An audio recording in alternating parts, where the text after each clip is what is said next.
Lithuania, a country that sits amongst the Baltic states of Eastern Europe.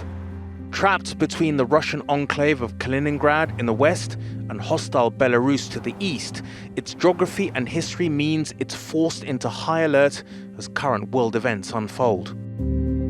In the 10 years since I was last in Lithuania, one event more than anything else has changed this society and this country beyond all recognition, and that's the war in Ukraine. When I came here in 2015, Vladimir Putin had just annexed the Crimea region of Ukraine. Strongly pro-Western like Ukraine, I saw for myself just how nervous Lithuanians felt.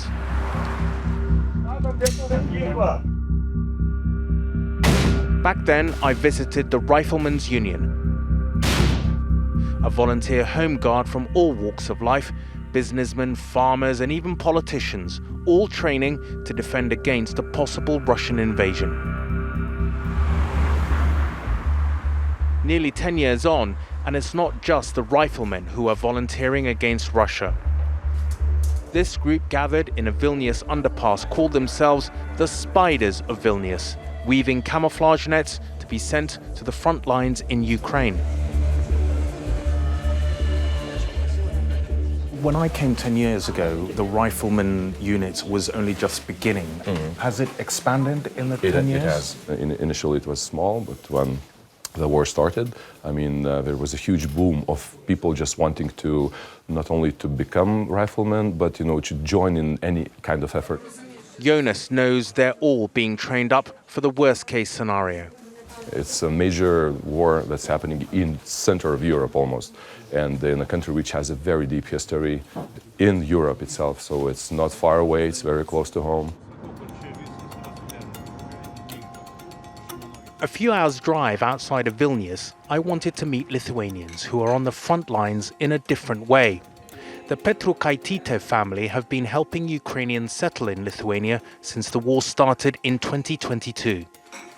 They invited me to meet some families they'd helped and for a home-cooked meal. Oh, wow, thank you so much. Donata is the daughter, and she's passionate about helping Ukrainians that she now sees as neighbors and even friends. We realized that we have the transportation, we have accommodation facilities, and we could do this. So these perhaps were the main reasons. But also I believe that it's just what every human being would do if they could. Vasilina and her two young children fled Ukraine into Poland. They were picked up by Donata's father on the side of a road as he volunteered to bring Ukrainian refugees to Lithuania. We saw, thank you so much for Donata and for all Lithuania, because they support us in our war. On my previous trip here, I traveled to the border where the Russian military enclave of Kaliningrad meets Lithuania. Back then I met Sigitas, who was helping Russians leave the enclave to come here. He's Lithuanian, but grew up and lived on the other side of the border and was a leader of the Lithuanian community in Kaliningrad. And we decided to meet again in the town of Kaunas. Hello, Sigitas. How are you? Hello. Nice to see you again. When we met last, Sigitas told me he had to leave his home in Kaliningrad and it wasn't safe to go back. Sigitas, how have things changed since the 10 years that we met? Jiem draudžiama su automobiliais važiuoti į Lietuvą, patikrinimai, vizų apribojimai, neduoda vizų. Labai tik tai retais išimtiniais atvejais gali žmogus atvykti į Lietuvą ar Lenkiją iš Kaliningrado srities. Lygiai taip pat ir iš Lietuvos į Kaliningrado sritį. So things have got far, far worse because of the situation in Ukraine? Taip, labai pablogėjo. Na, aš jaučiuosi labai blogai, nes ten mano žmonės, jie ir lietuvių bendruomenės, ir vaikučiai, kurie lankė ansamblius, ir važiuodavo į Lietuvą čia, ir mokėsi lietuvių kalboje, dabar uždrausta viskas. After our catch-up, Sigitas takes me to meet Alexander. Sveikas, Aleksandrai. Alexander Rageh. Nice to meet you. Sigitas helped him get the paperwork to leave Kaliningrad just as the war in Ukraine started in 2022. С таким положением в мире, когда вот началась, так скажем, нехорошая ситуация с Россией,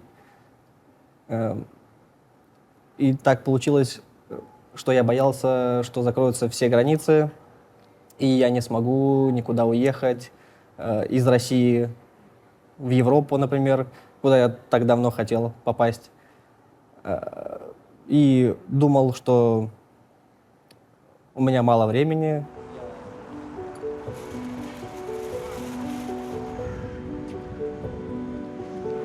In January, Lithuania announced a €200 million aid package for Ukraine, but they still fear the impact of a Russian victory.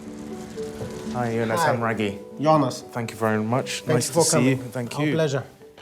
If Putin wins in Ukraine, if Ukraine loses, if there's a stalemate, what will be the consequence? If we don't help Ukrainians push Russians out, we are just postponing the problem. You know, Russians won't stop by themselves. In a hypothetical situation of aggression, Lithuanian capital could be, shelled even with short-range artillery systems.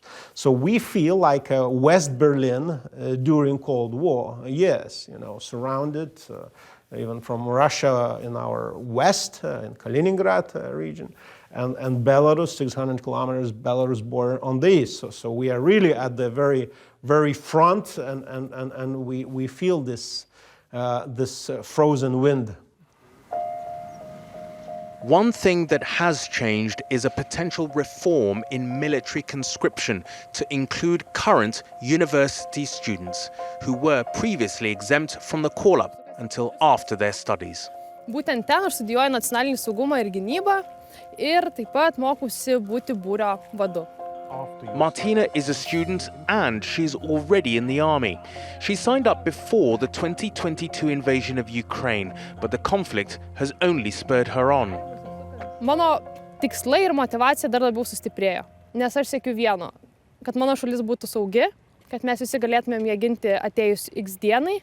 What do you think about bringing conscription in for younger Lithuanians of student age? Ateityje mes tikrai stiprėsim kaip valstybė, turėsim atitinkamą šauktinių skaičių ir studentai turi suvokti, kad jie yra ta dalis, kuri ir neš tą žodį, kurie neš tą visą mūsų karybą, karo meną ir išmanis taktiką. It's hard to gauge exactly how Lithuanians feel about the expanded conscription. Many, like Martina, are patriotic and want to protect their country. But some of the students who may now be affected want to see some leniency so they can study uninterrupted. Back at Donata's, it's time for cake. For Donata and her family, supporting Ukraine is the only way to keep moving forward. If Ukraine falls, obviously being so close to the border, we are especially worried, but it's going to affect many countries. 10 years ago, Lithuania was anxious about the threat from its hugely more powerful neighbor, Russia. Today, anxiety has turned to fear that if Putin is not defeated in Ukraine, Lithuania and other pro-Western countries in Eastern Europe will be next, and they're preparing for that.